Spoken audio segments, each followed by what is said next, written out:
পঞ্চম শ্রেণীর গণিত বইয়ের আজকের ভিডিওতে আমরা 111 এবং 112 পৃষ্ঠা নিয়ে আলোচনা করব। তো প্রথমে আসি, আমরা 111 পৃষ্ঠায় কী আছে সেটা দেখি।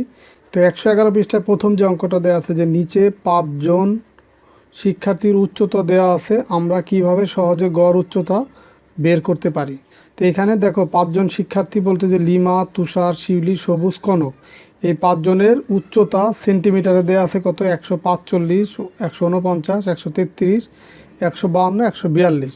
তো এখন এটার হচ্ছে এই 5 জনের গড় বের করতে হবে।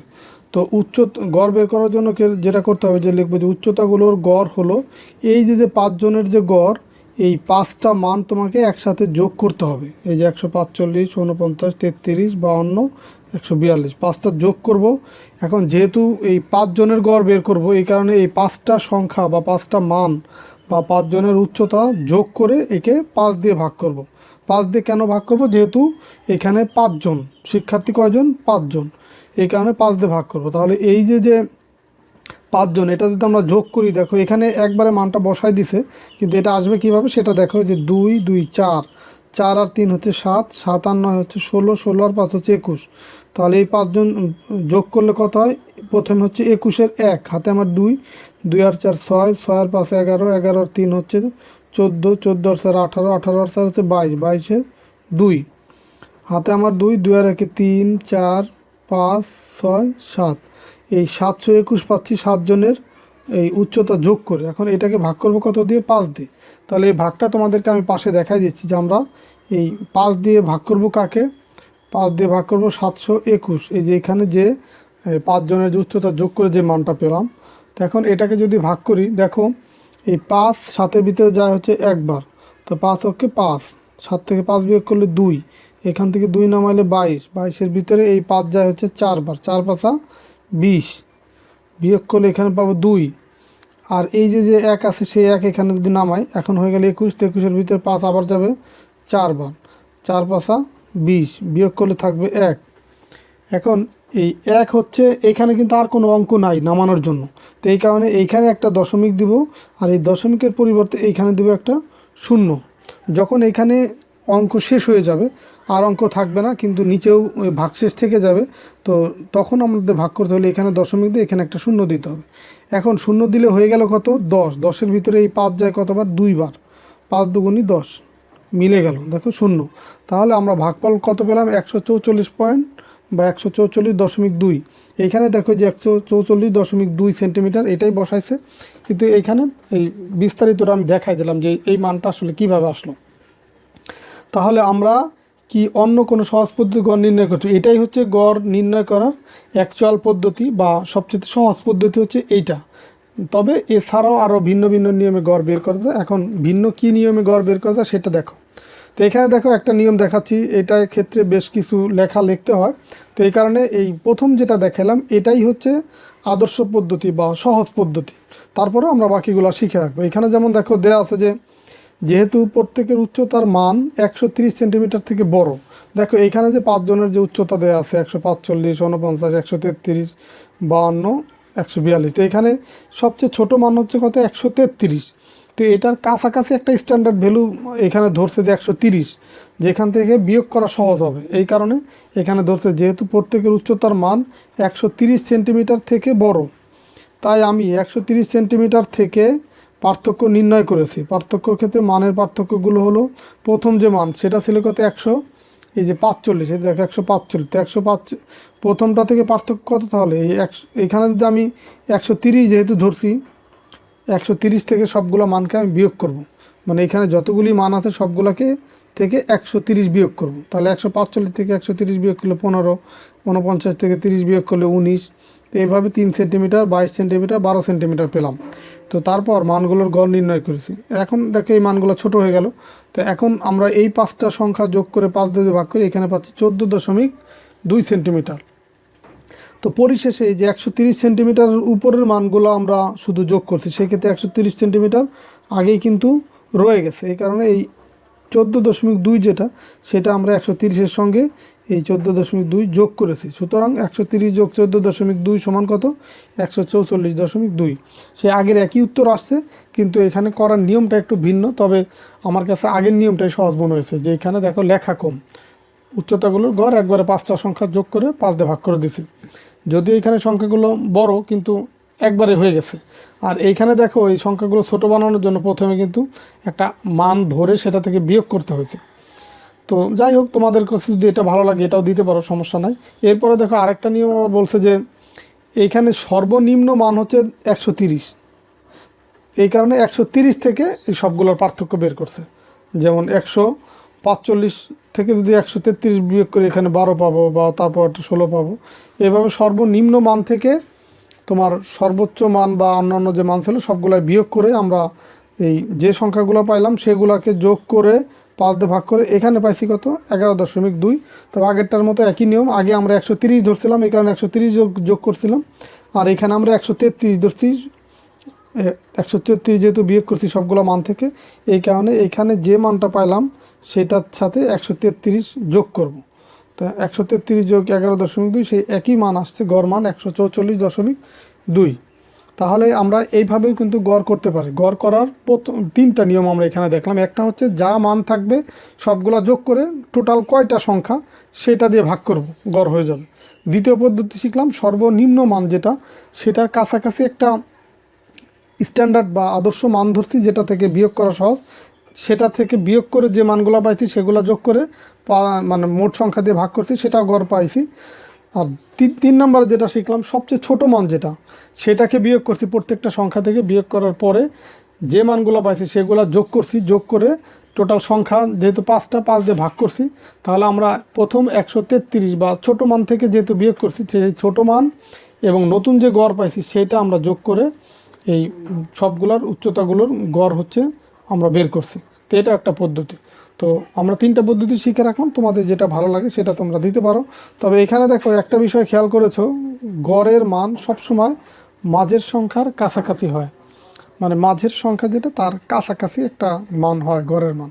তো এরপরে আমরা 112 পৃষ্ঠায় যাব। তো 112 পৃষ্ঠার দেখো প্রথম অঙ্ক যেটা দেয়া আছে, যে প্রথমে আমরা 5 জন করে দলে বিভক্ত হব।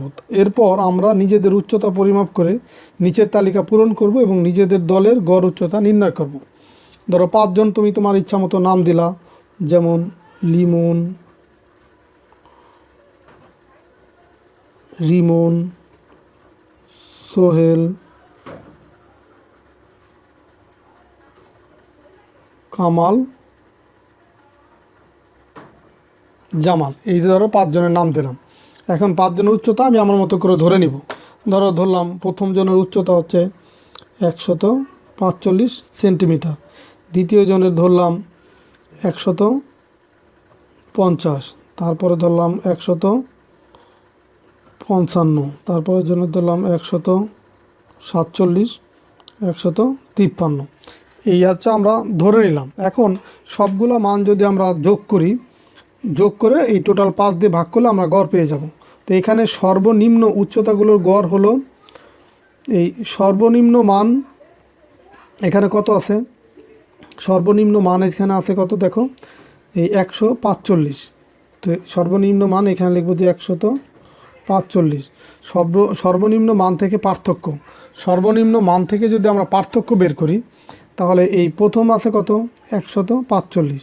তাহলে এই 145 থেকে 145 বিয়োগ করলে এখানে পাবো 0। তারপরে 150 থেকে 145 বিয়োগ করলে 5। সোহেলের 155 থেকে 145 বিয়োগ করলে পাবো 10। 147 থেকে 45 বিয়োগ করলে পাবো 2।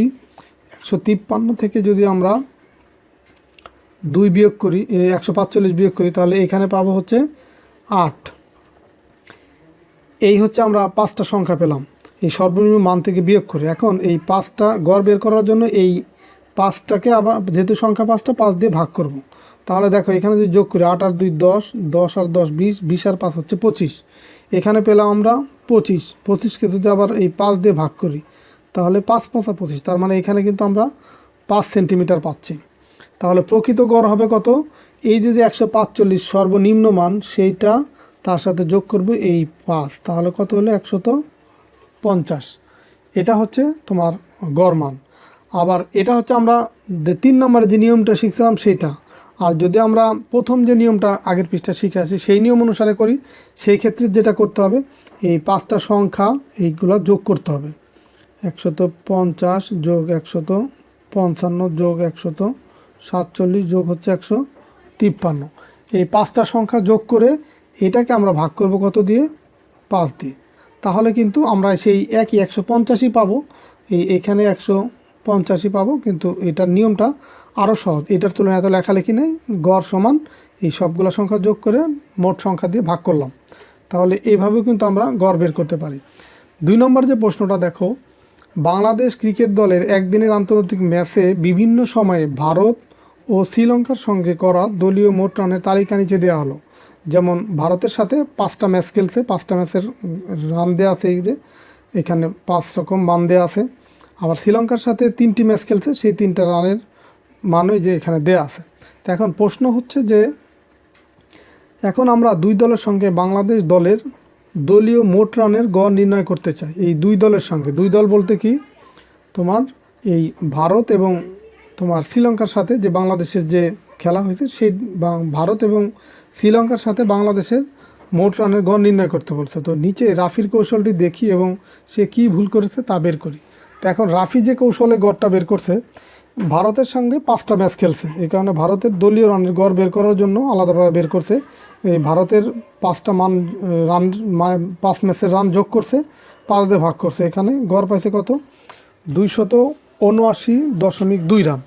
আবার শ্রীলঙ্কার সাথে 3 ম্যাচ খেলছে, সেই 3টা রানে যে যোগ করছে, 3 ম্যাচের রান ভাগ করছে 3 দিয়ে, 257 পাইছে। তাহলে দেখো এটাও একটা গড়, এটাও একটা গড় মান। এটা ভারতের সাথে গড়, এটা শ্রীলঙ্কার সাথে গড়। এখন রাফিকে এই দুই দলের সাথেই গড় বের করার জন্য রাফি যেটা করছে, এই গড় মান আর এই গড় মান এই দুইটা যোগ করে এখানে যেহেতু সংখ্যা 2টা, 2 দিয়ে ভাগ করছে, সেই ক্ষেত্রে 258.1 রান পাইছে। অর্থাৎ দুই দলের সঙ্গে বাংলাদেশের দলীয় রানের গড় হচ্ছে 258.1। এই কৌশলে রাফি গড় মান বের করছে। এখন প্রশ্ন হচ্ছে যে সে কি ভুল করেছে তা খুঁজে বের করি। এখন দেখো এইখানে রাফি যে ভুলটা করছে সেটা হচ্ছে এই ভারতের সাথে একবার গড় রান বের করছে, আবার শ্রীলঙ্কার সাথে গড় রান বের করছে। তার মানে এটাও গড় মান, এটাও গড় মান। এখন এই গড় আবার এই গড়, এই দুইটা গড় মানেরকে যোগ করে আবার গড় করছে। তাহলে দেখো এই গড় মানের 2বার কিন্তু গড় বের করা হয়ে গেছে। রাফি এই ভুলটা করছে। তো এটা আসলে সঠিক পদ্ধতিটা কী ছিল সেটা আমরা এখন দেখব। দেখো তাহলে এখন এই যে এইভাবে তোমাকে লিখতে হবে যে এখানে রাফির ভুল হলো সে দুই দলের সঙ্গে বাংলাদেশের দলীয় গড় রান আলাদাভাবে নির্ণয় করে সেই গড় রানের আবার গড় করেছে। ভারতের সাথে একবার গড় বের করছে, শ্রীলঙ্কার সাথে আবার গড় বের করেছে। তো এই দুইটা গড় মানের যোগ করে আবার গড় করছে। তাহলে গড় মানের গড় রানের আবার গড় করেছে, এই ভুলটা রাফি করছে। তাহলে প্রকৃত পদ্ধতিটা কী ছিল, যে গড় নির্ণয় করতে হলে রাফিকে দুই দলের সঙ্গে খেলা এই 8টা ম্যাচ, ভারতের সাথে 5 ম্যাচ আর শ্রীলঙ্কার সাথে 3 ম্যাচ, তো এই 8 ম্যাচের মোট রান বের করে সেটির গড় নির্ণয় করতে হবে। তাহলে দেখ কীভাবে করছে, যে সুতরাং গড় হবে কি, এই 5 ম্যাচ ভারতের সাথে এই 5 ম্যাচ আর শ্রীলঙ্কার সাথে এই 3 ম্যাচ, এই সবগুলো হচ্ছে যোগ করছে, 8টা ম্যাচের রান যোগ করে তাকে ভাগ করছে 8 দিয়ে। এটাই হচ্ছে সঠিক পদ্ধতি। তো এখন এই 8টা ম্যাচের রান যদি যোগ করে এখানে পাবো 2067, ভাগ কত হবে 8। তো এখন এই 2067কে 8 দিয়ে ভাগ করলে দেখো কত পাচ্ছি, 258.375। তো এইটা আমি তোমাদেরকে এখানে রাফ দেখাই দিচ্ছি যে এটা কীভাবে পেলাম। দেখো এই 8 দিয়ে যদি আমরা ভাগ করি 2067কে, দেখো 8 2-এর ভিতরে যায় না, তো 20-এর ভিতরে 8 যায় কতবার, 2বার। লিখলাম যে 8 2 কত, 16, 20 থেকে 16 বিয়োগ করলে 4, আর এখান থেকে 6 নামায় নিয়ে আসলে 46। 8 46-এর ভিতরে যায় কতবার, 5 বার, 5 8 40, বিয়োগ করলে 6, আবার 7 নামায় নিয়ে আসলে 67। 8 67-এর ভিতরে যায় কতবার, 8 বার, 8 8 এই 64। এখন 67 থেকে 64 বিয়োগ করলে পাবো কত, এখানে 3। তো এখন দেখো এখানে কিন্তু আর অঙ্ক নাই। তো যখন অঙ্ক শেষ হয়ে যাবে তখন এইখানে একটা দশমিক দিব আর এইখানে একটা শূন্য দেবো। এখন দেখো এখানে হয়ে গেল 30। 8 30-এর ভিতরে যায় কতবার, 3 বার, 3 8 24, বিয়োগ করলে 6। এখন আবার একটা শূন্য দেবো, যদি এখানে সংখ্যা নাই, এখানে কিন্তু কোনো অঙ্ক নাই, তারপরে এখানে আমরা শূন্য দিতে পারবো, যেহেতু একবার দশমিক দিয়ে ফেলছি, এরপরে আর কিছু না দিয়ে আমরা একটা করে শূন্য নামাইতে পারবো। এখন 8 60-এর ভিতরে যায় কতবার? দেখো 7 8 56, তো 7 বার যাবে। 7 আর 8 গুণ করলে 7 8 56। এখন 60 থেকে 56 বিয়োগ করলে এখানে পাচ্ছি কত? 4। তো এখন আবার একটা শূন্য দিলে এটা হয়ে গেল 40। তো 8 40-এর ভিতরে যায় কতবার? 5 বার। 5 8 40 মিলে গেল। দেখে এখন শূন্য। তাহলে আমরা এই শূন্য আসার আগ পর্যন্ত, এই ভাগশেষ শূন্য হওয়ার আগ পর্যন্ত এভাবে ভাগ করতে থাকবো। তো এখন এটা আমরা কত পেলাম? এইখানে ভাগফল পেলাম 258.375। আর আমরা এর আগে কিন্তু এই মানটা পাই। দেখো আগের মানটা ছিল 258.1। এটা ছিল এই গড় মানের, যখন আবার গড় করছি, দুইবার গড়ের আবার গড় করছি, সেই পদ্ধতি। আর ওটা হচ্ছে ভুল। আর সঠিক পদ্ধতি অনুযায়ী আমরা যখন গড় বের করলাম, তখন আমরা পেলাম কি 8টা ম্যাচের গড় রান যোগ করে তাকে 8 দিয়ে ভাগ করে পেলাম কত? 258.375। যদিও রান কিন্তু কাছাকাছি, কিন্তু তারপরেও কিন্তু তোমার এটাই হচ্ছে সঠিক পদ্ধতি। তো যাই হোক, এই ছিল তোমাদের 111 পৃষ্ঠা এবং 12 পৃষ্ঠা আলোচনা। আশা করি তোমরা সবগুলো ম্যাথই ভালোভাবে বুঝতে পারছো। তো ঠিক আছে, সবাই ভালো থাকো, সুস্থ থাকো। আজকের ভিডিওতে এই পর্যন্তই থাকবে। আমরা পরের ভিডিওতে 113 পৃষ্ঠা থেকে আলোচনা শুরু করব। আল্লাহ হাফেজ।